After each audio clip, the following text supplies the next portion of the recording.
செய்திக் கதம்பம்.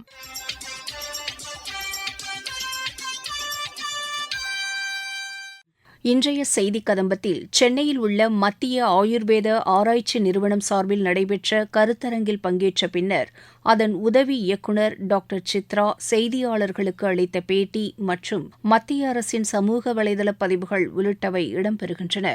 மத்திய ஆயுஷ் அமைச்சகத்தின் கீழ் இயங்கும் சென்னையில் உள்ள கேப்டன் ஸ்ரீனிவாச மூர்த்தி மத்திய ஆயுர்வேத ஆராய்ச்சி நிறுவனம் சார்பில் ஆயுஷ் அமைப்பின் நவீன அறிவியல் முன்னேற்றம் மற்றும் ஊக்குவிப்பிற்கான தொழில்நுட்பம் என்ற தலைப்பிலான கருத்தரங்கம் நடைபெற்றது.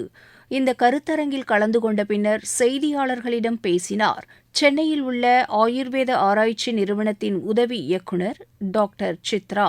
அவர் பேசுகையில், இந்த நிறுவனத்தில் எல்லா சொஃபஸ்டிகேட்டட் இன்ஸ்ட்ருமெண்ட்ஸ் எல்லாமே நாங்கள் வச்சுருக்கோம். இதில் ட்ரக் ஸ்டாண்டர்டைசேஷன் மற்றும் ஃபார்மகாலஜிக்கல் ரிசர்ச்சை வந்து இங்கே மெயினாக அது நாங்கள் செஞ்சிட்ருக்கோம். இதனால் நிறைய பயன்பாட்டாளர்கள் வந்து பயன்பெற்று வருகிறார்கள். அதில் மாணவர்கள், இளநிலை முதுநிலை மாணவர்கள் எல்லாரும் வந்து இங்கே ட்ரைனிங் எடுத்துப்பாங்க. அது மட்டும் இல்லாமல் இந்த இன்ஸ்டிடியூட்டில் வந்து NABL அக்ரெடிட்டேஷன் 2008 நாங்கள் வாங்கி அதை வந்து இன்டர்நேஷ்னல் ஸ்டாண்டர்டோடு நாங்கள் கம்பேர் பண்ணி நாங்கள் பண்ணிகிட்ருக்கோம். இதில் வந்து டாக்ஸிசிட்டி ஸ்டடி எல்லாமே நாங்கள் இங்கே கேரி அவுட் பண்ணிகிட்ருக்கோம். அது இல்லாமல் இண்டஸ்ட்ரி பீப்புள் எல்லாம் எங்ககிட்ட வந்து அவங்களோட இதுவும் வந்து சாம்பிள்ஸ் எல்லாமே எங்ககிட்ட கொடுத்து அதையும் வந்து அனலைஸ் பண்ணி அது பண்ணி கொண்டு போவாங்க. இதில் மெயினாக சொல்லணும் அப்படின்னா நல்ல சொஃபஸ்டிகேட்டட் இன்ஸ்ட்ருமெண்ட்ஸ் எங்ககிட்ட இருக்கிறதால ஸ்டெபிலிட்டி ஸ்டடி, ஒரு மருந்தோட இது வந்து ஸ்டெபிலிட்டி எவ்வளோ நாள் இருக்குது, அதாவது எக்ஸ்பைரி டேட்டை வந்து அதை பேஸ் பண்ணி தான் நம்ம வந்து ஃபிக்ஸ் பண்ணுவோம். அந்த மாதிரி ஸ்டடீஸ் எல்லாமே நாங்கள் வந்து ஒரு ஸ்டாண்டர்டான ஒரு ப்ரோட்டோகால் வந்து வச்சு நாங்கள் செய்துட்ருக்கோம். இதெல்லாம் எங்களோட இதுன்னு சொல்லலாம். இன்னும் வந்து தாவரவியலை வந்து கண்டுபிடிக்கிறதுக்கு ஆத்தென்டிகேஷன் அப்படின்னு சொல்லுவோம். இதில் அது வந்து கண்டுபிடிக்கிறதுக்கு எங்கள் நிறுவனத்தில் வந்து நாங்கள் நல்ல சொஃபஸ்டிகேட்டட் இது வந்து மெத்தடாலஜி வந்து நாங்கள் ஃபாலோ பண்ணுறோம். அதில் வந்து நிறைய ஸ்டூடெண்ட்ஸ்க்கு வந்து ஒரு தாவரத்தை வந்து ஐடென்டிஃபை பண்ணி அதை வந்து அவங்களோட ரிசர்ச்சுக்காக வந்து பயன்படுத்துறதுக்கு ரொம்பவே நாங்கள் வந்து உதவியாக இருக்கோம். வந்து GLP ஃபெசிலிட்டி நாங்கள் வந்து கொண்டு வரலான் இருக்கோம். அது வந்து அந்த ஃபெசிலிட்டி நாங்கள் கொண்டு வந்தோம்னா ஆயுர்வேதாக்கு இல்லை இந்தியன் சிஸ்டம்க்கு வந்து முதல் ஃபெசிலிட்டியாக எங்களோடது இருக்கும். ஏன்னா எல்லாமே OECD கைட்லைன் படி GLP வந்து வச்சுருப்பாங்க மற்ற இதில் இன்ஸ்டிடியூட்டில். எங்களோடது வந்து ஆயுஷுக்கான ஒரு ப்ரோட்டோகாலுக்கு நாங்கள் வந்து ஒரு GLP வந்து நாங்கள் கொண்டு வரலாம் அப்படிங்கிற ஒரு வந்து ஐடியா வந்து வச்சுருக்கோம். அதோடு இல்லாமல் இது வந்து ஒரு WHO கொலாபரேஷன் சென்டராகவும் வந்து ஃபியூச்சரில் நாங்கள் வந்து கொண்டு வர்றதா இருக்கோம். மருந்தியல், உயிர்வேதியியல், நுண்ணுயிரியல், தாவர வேதியியல் போன்ற துறைகள் உள்ளன. ஆயுஷ் அமைச்சக ஆசிரியர்கள் விஞ்ஞானிகளுக்கான ஆயுர்வேத அறிவியல் ஆராய்ச்சிக்கான மத்திய கவுன்சில் CCRAS, CSM கேரி, இந்திய அரசின் ஆயுஷ் அமைச்சகத்துடன் இணைந்து ராஷ்டிரிய ஆயுர்வேத வித்யாபீத் புதுதில்லி 6 நாள் தொடர் மருத்துவக் கல்லூரி பயிற்சி 25/11/2024 முதல் 30/11/2024 வரை நடத்த புதுதில்லியில் உள்ள எங்கள் தலைமையகம் இந்த நிறுவனத்தை தேர்ந்தெடுத்துள்ளது. இந்த நிகழ்ச்சி தற்போது வெற்றிகரமாக நடந்து வருகிறது. இந்தியா முழுவதும் உள்ள மருத்துவ வல்லுநர்கள், ஆராய்ச்சியாளர்கள், மாணவர்கள் சுமார் 50 பேர் இதில் கலந்து கொண்டு பயன்பெற்று வருகின்றனர்.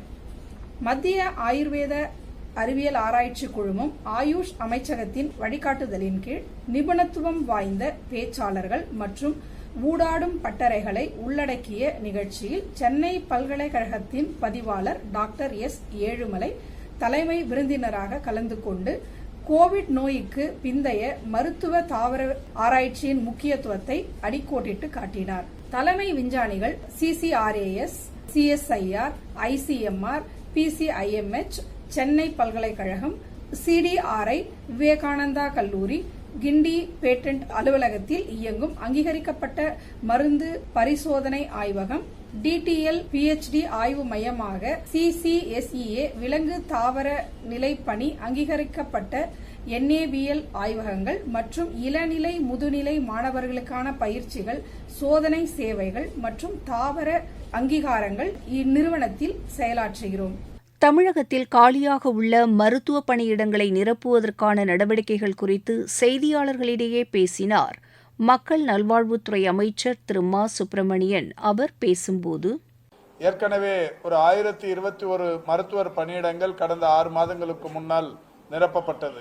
அந்த வகையில் நடப்பாண்டுக்கும் எதிர்வரும் 2026 வரையிலான காலி பணியிடங்களை மனதில் கொண்டு அரைசிங் வேகன்சிஸ் என்கின்ற வகையில் இருக்கிற ஒட்டுமொத்த காலி பணியிடங்கள் 2553 என்று கண்டறியப்பட்டது. இந்த 2553 காலி பணியிடங்களை நிரப்புவதற்குரிய நடவடிக்கைகள் தொடர்ந்து நடைபெற்றுக் கொண்டிருக்கிறது. அந்த வகையில் இந்த 2553 காலி பணியிடங்களை நிரப்புவதற்கு 23,917 பேர் விண்ணப்பித்திருக்கிறார்கள். இந்த விண்ணப்பங்கள் சரிபார்க்கப்பட்டு அவர்கள் தேர்வு எழுதுவதற்குரிய நடவடிக்கைகள் எடுக்கப்பட்டது. 23,917 பேரும் ஆன்லைனில் தேர்வு எழுதுவதற்கு பெரிய நிறுவனங்கள் மட்டுமே அது நடத்த இயலும் என்கின்ற வகையில் ஒரு பெரிய நிறுவனத்தோடு பேசி தேர்வு தேதி அறிவிக்கப்பட்டது. அந்த தேதியானது ஜனவரி 27ஆம் தேதி. இந்த தேதியை அட்வான்ஸ் படுத்தி முன்கூட்டியே இந்த தேர்வை நடத்தி இந்த பணியிடங்களை விரைந்து நிரப்புவதற்குரிய நடவடிக்கைகள் எடுக்க வேண்டும் என்று அறிவுறுத்தி அதற்கேற்ற வகையில் அந்த நிறுவனத்தோடு பேசி இன்றைக்கு ஜனவரி 5 என்று அந்த தேதி மாற்றப்பட்டிருக்கிறது. ஜனவரி 27 என்றிருந்த அந்த தேர்வு தேதி 22 நாட்கள் அட்வான்ஸ் செய்யப்பட்டு ஜனவரி 5 என்று மாற்றப்பட்டிருக்கிறது. அதற்குரிய நோட்டிபிகேஷன் இன்றைக்கு வெளியிடப்பட்டிருக்கிறது. ஜனவரி 5ஆம் தேதி 2353 மருத்துவர்களுக்கான அந்த தேர்வு நடைபெறவிருக்கிறது. இதில் 23,917 பேர் பங்கேற்கவிருக்கிறார்கள். தேர்வு முடிந்தவுடன் விரைந்து தேர்ச்சி பெற்றவர்களை தேர்வு செய்வதற்கு கூடுதல் பணியாளர்களை எம்ஆர்பி நிர்வாகத்திற்கு தந்து உடனடியாக பணி நியமனம் செய்வதற்குரிய நடவடிக்கைகள் எடுக்கப்பட்டு வருகிறது. மருத்துவ கல்வி மற்றும் ஆராய்ச்சி இயக்குநரக கட்டுப்பாட்டின் கீழ் இயங்குகிற அரசு மருத்துவக் கல்லூரிகளில் உதவி பேராசிரியர் அந்த பணியிடங்களிலிருந்து இணை பேராசிரியர்கள் என்கின்ற வகையிலான அந்த பதவி உயர்வு 296 பேருக்கு வழங்கப்பட்டு அதற்கான பணியாணைகள் தரப்பட்டிருக்கிறது. உதவி பேராசிரியர்களாக இருந்து இணை பேராசிரியர்களாக 296 பேர். அதேபோல் 2024-25ஆம் ஆண்டிற்கான 40 துறைகளில் இணை பேராசிரியர்களிலிருந்து பேராசிரியர்களாக 110 பேருக்கு பதவி உயர்வு ஆணைகள் ஒன்றன் பின் ஒன்றாக உடனடியாக வழங்கப்பட்டிருக்கிறது. இதோடு மட்டுமல்லாது மருத்துவ மற்றும் ஊரக நலப்பணி இயக்குநரகத்தில் இணை இயக்குனர் பொறுப்புகளில் இருந்தவர்களுக்கு கூடுதல் இயக்குநர்களாக பதவி உயர்வு 4 பேருக்கு அளிக்கப்பட்டு அவர்கள் பணியில் இணைந்திருக்கிறார்கள். மத்திய அரசின் சமூக வலைதள பதிவுகள் பழங்குடியின தலைவர் பிர்சா முண்டாவின் பேரன் மங்கள் முண்டா மறைவுக்கு பிரதமர் திரு நரேந்திர மோடி ஆழ்ந்த இரங்கல் தெரிவித்துள்ளார். அவரது மறைவு ஜார்க்கண்ட் பழங்குடியின மக்களுக்கு மிகுந்த பேரிழப்பாகும் என்று பிரதமர் கூறியுள்ளார். பீகார் மாநிலம் பாட்னாவில் கிழக்கு பிராந்திய ஊரக வங்கிகளின் ஆய்வுக் கூட்டம் மத்திய நிதியமைச்சர் திருமதி நிர்மலா சீதாராமன் தலைமையில் இன்று நடைபெற்றது. வடகிழக்கு மாநிலங்களின் கலாச்சார செழுமை, ஆன்மீகம் மற்றும் பண்பாட்டை வலுப்படுத்தும் வகையில் கைவினைப் பொருட்கள் ஜவுளித்துறை கண்காட்சி அஷ்டலட்சுமி மகோத்சவ் புதுதில்லியில் அடுத்த மாதம் 6ஆம் தேதி முதல் 8ஆம் தேதி வரை நடைபெறும் என்று மத்திய அமைச்சர் திரு ஜோதிராதித்ய சிந்தியா கூறியுள்ளார். புத்தாக்க கண்டுபிடிப்புகளை சமுதாயத்திற்கு பயனளிப்பவைகளாக மாற்றுவதற்கு பயனுள்ள அறிவியல் தொடர்பு மிகவும் முக்கியமானது என்று மத்திய அறிவியல் மற்றும் தொழில்நுட்பத்துறை இணை அமைச்சர் டாக்டர் ஜிதேந்திர சிங் கூறியுள்ளார்.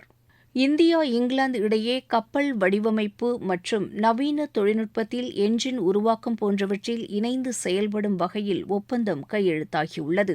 ரயில்வே துறையில் பல்வேறு வேலைவாய்ப்புகள் இருப்பதாக கூறி வரும் போலியான செய்திகளை பொதுமக்கள் நம்ப வேண்டாம் என்றும் இதுகுறித்து எச்சரிக்கையாக இருக்குமாறும் ரயில்வே தெரிவித்துள்ளது. இதுகுறித்த விழிப்புணர்வை அனைவருக்கும் பகிருமாறும் ரயில்வே கேட்டுக் கொண்டுள்ளது.